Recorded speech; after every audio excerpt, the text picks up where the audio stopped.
Good morning, Year 4. It's Mrs. Collins here with Friday's maths lesson. How are you doing? Today's our last maths lesson of this half term, so let's give it our best shot. Pause the clip to write today's short date and learning objective, to recall multiplication facts. Press play when you're ready to start.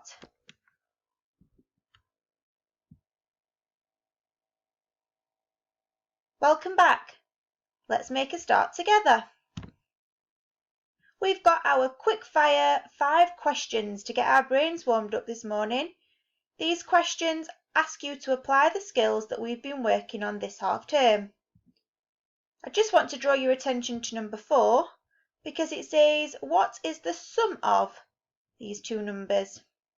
I just wanted to remind you that sum of is the same as adding, it's addition, so you need to add these two numbers together. Pause the clip, give yourself 5 minutes, see how many you can do. See you in 5.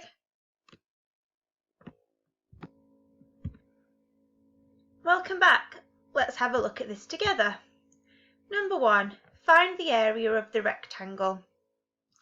The rectangle has squares, so it's easy for us to count. Or we can times them together. 1, 2, 3, 4. Top row times by the row going down. 1, 2, 3. 4 times 3 equals 12 squares. The area of the rectangle is 12 squares.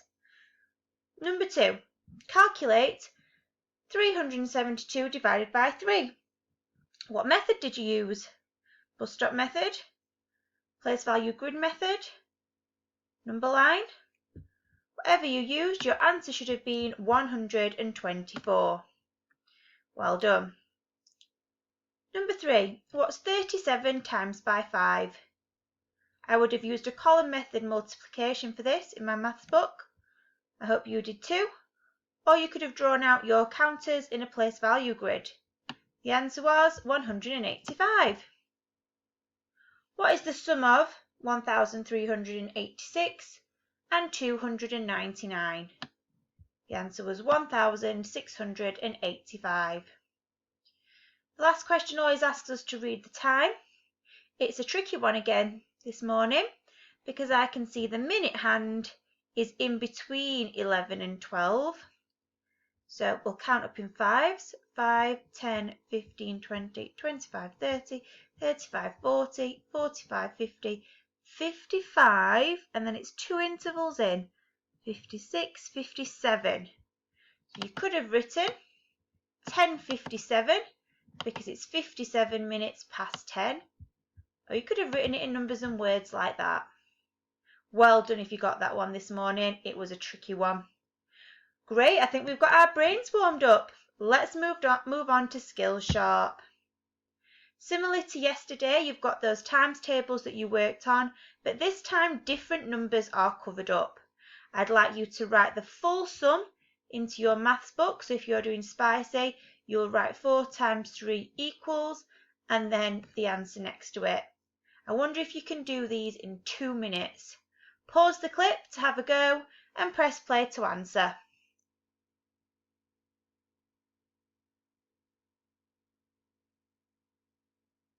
Welcome back. Are you ready to mark? Get your blue pen on the ready. Can you shout your answers out? 3 times 2 equals 6. 3 times 4 is 12.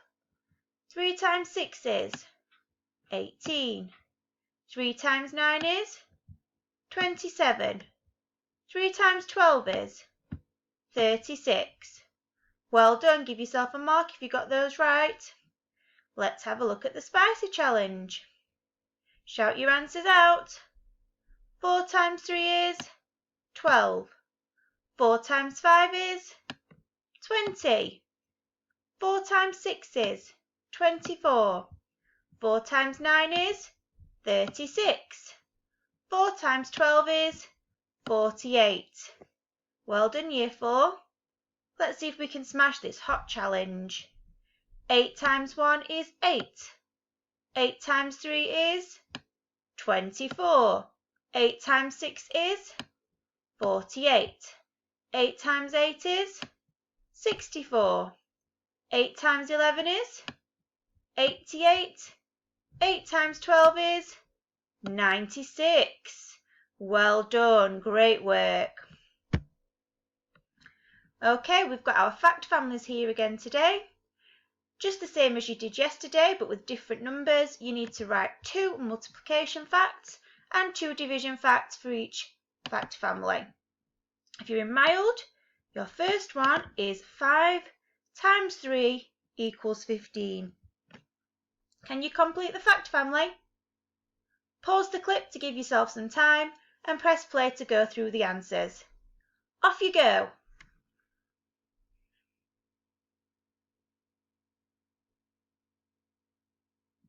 Well done! I hope you gave that your best attempt. Let's have a look at the answers. Mild. 5 times 3 is 15. 3 times 5 is 15. 15 divided by 5 is 3. 15 divided by 3 equals 5. Spicy challenge. What's hiding behind the star? 9 times 4 equals 36. That's right. Can you say the calculations with me and mark them as we go along? 9 times 4 is 36. 4 times 9 is 36. 36 divided by 9 equals 4. 36 divided by 4 equals 9. Super. Hot challenge. What's hiding behind the red star?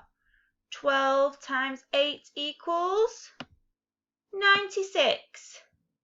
Can you say the calculations with me? 12 times 8 equals 96. 8 times 12 equals 96. 96 divided by 8 equals 12. 96 divided by 12 equals 8. Great effort, Year 4. I'm really looking forward to seeing this work in your maths book this week. Let's move on. Our new learning today is going to involve problem solving with multiplication facts. So you're going to be using your 3 times table, 4 times table and 8 times table to solve some problems. Let's have a look at this one first. Use your pencil to draw out a Venn diagram in your maths book. It doesn't have to take up the whole page, not even half the page actually. Just do 2 nice neat small circles that overlap to make a Venn diagram. And write these titles at the top. So this circle has the title multiples of 3 and at this side multiples of 4. Pause the clip to give yourself time to write that and press play to go through it as a team.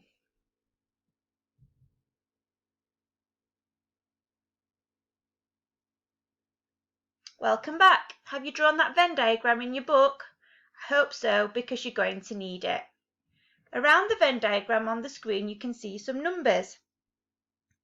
Are these numbers multiples of 3?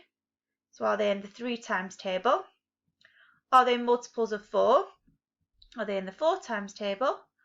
Or are they in both of the times tables? Are they a multiple of 3 and 4? Let's have a look at one together.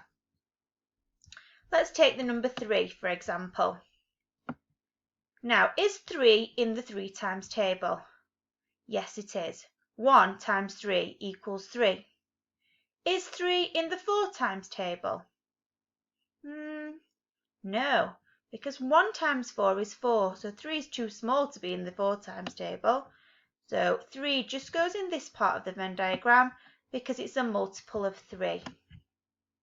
Pause the clip and see if you can put the other numbers in the correct place on the Venn diagram. Remember, any numbers that are multiples of both 3 and 4 belong in the middle. Press play when you're ready to go through the answers.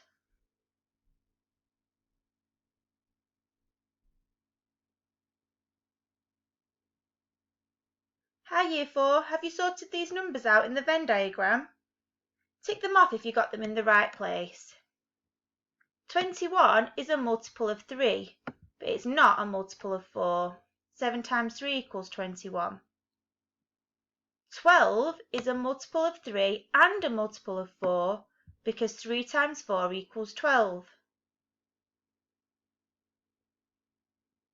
8 is a multiple of 4, but not a multiple of 3. 2 times 4 equals 8. 33 is a multiple of 3, but not a multiple of 4. 11 times 3 equals 33. 18 is a multiple of 3, but not a multiple of 4. 6 times 3 equals 18. 40 is a multiple of 4, but not a multiple of 3. 4 times 10 equals 40. 15 is a multiple of 3, not a multiple of 4. 3 times 5 equals 15. 24 is a multiple of 3 and a multiple of 4. Can you picture it in both of the times tables? 6 times 4 equals 24, and 8 times 3 equals 24. Well done if you got those right. Give yourself a tick. Let's see if we can do another challenge together. Oh, we've got some clothes with some price tags on. Hope you can see that clearly on your screen. The question says, Lucy has £20 to spend. What different combinations could she buy? So she has £20 in total, and these are the prices of the items. So what could she buy with £20? Let's see. If she bought the jumper that was £16, what else could she buy to get to her £20? She couldn't have 12 because that would be too much. The £8 shirt would be too much. Oh, the £4 socks, just enough, because 16 plus 4 equals 20. That's one combination of what she could buy. What else could she buy? She could buy the t-shirt, it's a really nice t-shirt. The lion on, £12. What else could she buy? She could buy the shirt as well for £8, because 12 add 8 equals 20. What else could she buy? She could buy the shirt, which is £8. You might want to buy two in two different colours. 8 add 8 is 16. And she could buy some socks. 8 add 8 is 16. Add 4 is 20. So here's 3 combinations of what Lucy could buy. Can you think of any other combinations that I've missed? Pause the clip, see if you can have a go. Well done for trying that out. Let's move on. On your sheet today, you're going to be asked to be the teacher and mark a pupil's work. You'll see some calculations like this. You'll need to write the calculation out in your book, copying just as it is, and then use your pen to mark it. For example, this first one says 3 times 4 equals 15. I know that's wrong because 3 times 4 is 12. So I'm really sorry to this pupil, but I'm going to have to give them a dot because they didn't get that one right. Whereas this one says 3 times 3 equals 9. That is correct, so they're going to get a tick. So in your pack today, you will see a sheet that looks like this with your chili challenge. Remember to set your working out in your maths book, putting each digit in each square on your page. When you get to the Be the Teacher activity, you need to write the sums out first before marking them. Can't wait to see how hard you're working on your very last maths lesson of the half term. Have fun with it, and I'll see you soon for more maths. Bye, Year 4.